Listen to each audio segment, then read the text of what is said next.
Cervical radiculopathy is pain that has its source in the neck and that is referred into an upper extremity.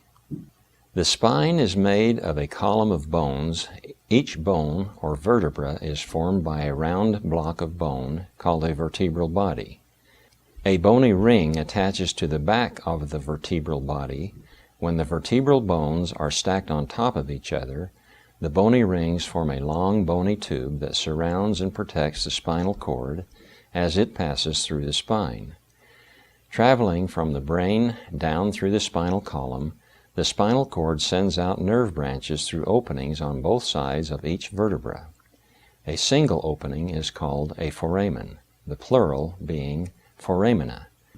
The intervertebral disc sits directly in front of the opening. A facet joint sits in back of the foramen. An intervertebral disc fits between the vertebral bodies and provides a space between the spine bones. The disc normally works like a shock absorber. An intervertebral disc is made of two parts. The center, called the nucleus, is spongy. It provides most of the shock absorption. The nucleus is held in place by the annulus, a series of strong ligament rings surrounding it. Ligaments are strong connective tissues that attach bones to other bones. Cervical radiculopathy is caused by any condition that puts pressure on the nerves where they exit the spinal column. This is much different than mechanical neck pain. Mechanical neck pain is caused by injury or inflammation in the soft tissues of the neck, such as the discs, facet joints, ligaments, or muscles. The main causes of cervical radiculopathy include degeneration, disc herniation, and spinal instability. As the spine ages, the disc loses its water content and begins to collapse, thus reducing the space between the vertebral bodies. This allows for inflammation of the facet joints to occur and causes them to enlarge. The enlarged joint can press against a nerve as it exits a now narrower neural foramen. Bone spurs may also develop at the facet joint and press against the nerve. Any undue pressure on a nerve root produces symptoms of cervical radiculopathy. Cervical disc herniation can occur from heavy, repetitive bending, twisting, or a blow to the head or neck. These can place extra pressure on the shock-absorbing nucleus of the disc.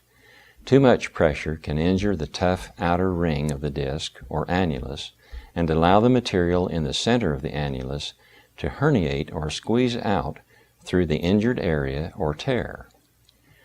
With aging, the annulus may weaken and allow disc material to herniate through a tear.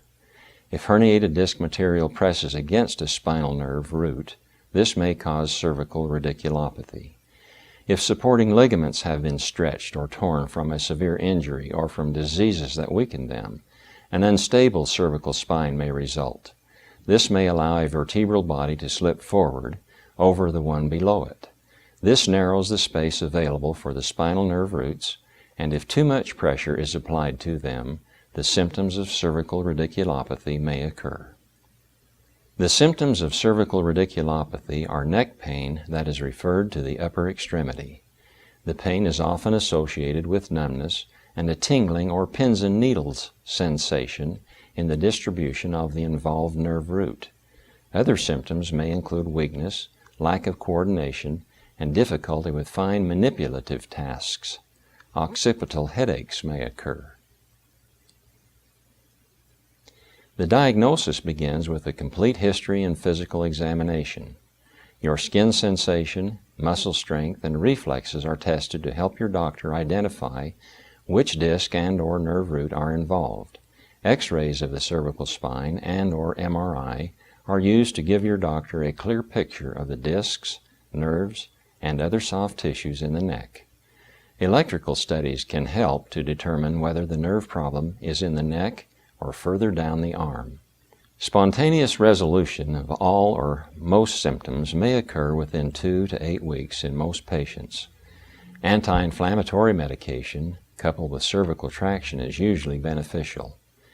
A rehabilitation specialist should be consulted as he or she possesses the special training and equipment to properly administer traction as well as help control pain and muscle spasm.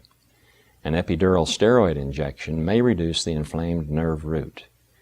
If non-surgical treatment fails, then surgery may be indicated. There are several types of surgery for cervical radiculopathy. These include foraminotomy, discectomy, and fusion. A foraminotomy is done to open the neural foramen and relieve pressure on the spinal nerve root. In a discectomy, the surgeon removes the disc where it is pressing against a nerve. The purpose for treating cervical radiculopathy with fusion is to increase the space between the vertebrae, taking pressure off the nerve. Physical therapy follows surgical treatment.